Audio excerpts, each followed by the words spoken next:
Hi friends, welcome to YAS info channel. Friends, ఈరోజు మీ అందరికీ ఈ వీడియోలో ఇప్పుడే వచ్చినటువంటి ఒక ఫ్లాష్ ఇన్ఫర్మేషన్ అప్డేట్ గురించి చెప్పడానికే ఈ యొక్క వీడియోని అయితే చేయడం అయితే జరుగుతుందండి. సో ఆ ఫ్లాష్ ఇన్ఫర్మేషన్ అప్డేట్ ఏంటంటే, మన యొక్క ఏపీ రాష్ట్ర వ్యాప్తంగా ప్రతి నెల ఎవరైతే పెన్షన్లు తీసుకుంటున్నారో వీరందరికీ సంబంధించి మే 1న అయితే పెన్షన్లు అయితే ఇవ్వబోతున్నారు కదా. సో మే 1న ఎవరైతే పెన్షన్లు తీసుకోబోతున్నారో వారందరికీ సంబంధించి ఏపీ ప్రభుత్వం 3 కొత్త రూల్స్ అనేది విడుదల చేశారండి. అయితే ఆ కొత్త రూల్స్ ఏంటి, దానికి సంబంధించినటువంటి పూర్తి వివరాలు తెలియజేస్తాను. ఈ వీడియో నచ్చినట్లయితే లైక్ చేసుకొని ఛానల్ ఎవరైనా సబ్స్క్రైబ్ చేసుకోకపోతే ఛానల్ కూడా సబ్స్క్రైబ్ చేసుకొని ఫాలో అవుతానండి. ఇక వివరాలను తెలియజేస్తాను. మన యొక్క ఏపీ రాష్ట్ర వ్యాప్తంగా ప్రతి నెల ఎవరైతే పెన్షన్లు పొందుతున్నారో వీరందరికీ సంబంధించి ఏపీ ప్రభుత్వం అయితే మనకు 3 కొత్త ఆప్షన్లు అయితే విడుదల చేశారు. సో మొదటి ఆప్షన్ చూసుకున్నట్లయితే, సో ఎవరైతే భర్త చనిపోయి ఉండి భార్య ఉంటారో సో అలాంటి వారందరికీ సంబంధించినటువంటి పెన్షన్ అనేది, భర్త యొక్క పెన్షన్ అనేది భార్య అయితే పొందొచ్చండి.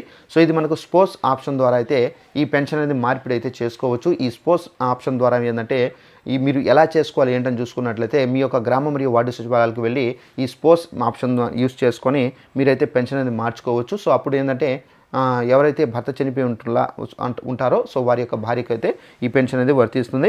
అలాగే మనకు సెకండ్ ఆప్షన్ చూసుకున్నట్లయితే, ఒక ప్రదేశంలో ఉండి వేరొక ప్రదేశంలో వెళ్ళి స్థిరపడి ఉంటారు చాలామంది. అయితే ఎవరైతే ఒక ప్రదేశంలో ఉండి వేరొక ప్రదేశానికి వెళ్ళి స్థిరపడి ఉంటారో అలాంటి వాళ్ళందరూ ఏంటంటే ప్రతి నెల పెన్షన్ల కోసం ఏంటంటే ముందు ఎక్కడైతే ఉన్నారో అక్కడికి వచ్చి పెన్షన్లు అయితే పొందుతూ ఉంటారు. సో ఈ విధంగా కాకుండా ఇప్పుడు ఏంటంటే మనకు పెన్షన్ ట్రాన్స్ఫర్ ఆప్షన్ అయితే తీసుకొచ్చారండి ఏపీ ప్రభుత్వము.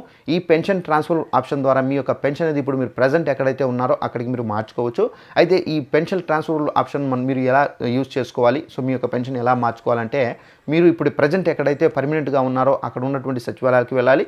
సో అక్కడికి వెళ్ళి మీ యొక్క ఆధార్ కార్డు, రేషన్ కార్డు, ఇప్పుడు ప్రజెంట్ ఉన్నటువంటి అడ్రస్ మొత్తం డీటెయిల్స్ అనేది సబ్మిట్ చేయాలి. సో డీటెయిల్స్ అనేది సబ్మిట్ చేసిన తర్వాత మీకేంటంటే మీ యొక్క పెన్షన్ అనేది ఈజీగా ట్రాన్స్ఫర్ అవుతుంది. సో దీని ద్వారా ఏంటంటే మీరు పెన్షన్ అనేది ఇప్పుడు మీరు ఎక్కడైతే ఉన్నారో అక్కడ మీ పెన్షన్ అనేది పొందవచ్చు. అలాగే మనకు పెన్షన్లకు సంబంధించి, కొత్తగా పెన్షన్లకు సంబంధించి ఎవరైతే వెయిట్ చేస్తున్నారో వీరందరికీ సంబంధించి మే 1వ తేదీన మనకు కొత్త పెన్షన్లకు సంబంధించినటువంటి ఆప్షన్ అనేది ఇస్తారండి. అయితే ఈ కొత్త పెన్షన్లకు సంబంధించి మీరు అప్లై చేసుకోవాలంటే తప్పనిసరిగా మీకు రేషన్ కార్డు, ఆధార్ కార్డు, దానికి సంబంధించినటువంటి డేట్ ఆఫ్ బర్త్ సర్టిఫికెట్, అలాగే ఇన్కమ్ క్యాష్ సర్టిఫికెట్స్, అలాగే మీ యొక్క బ్యాంక్ అకౌంట్ పాస్బుక్, అలాగే మీకు ఉండాల్సినటువంటి పాస్పోర్ట్ సైజ్ ఫోటో అనేది తప్పనిసరిగా అయితే ఉండాలి. సో ఈ డాక్యుమెంట్స్ అనేది రెడీగా పెట్టుకోండి ఫ్రెండ్స్. సో ఇదండి మనకు ఉన్నటువంటి ఇన్ఫర్మేషన్. ఈ వీడియో నచ్చినట్లయితే లైక్ చేసుకొని ఛానల్ సబ్స్క్రైబ్ చేసుకోండి. Thanks for watching this video. All the best.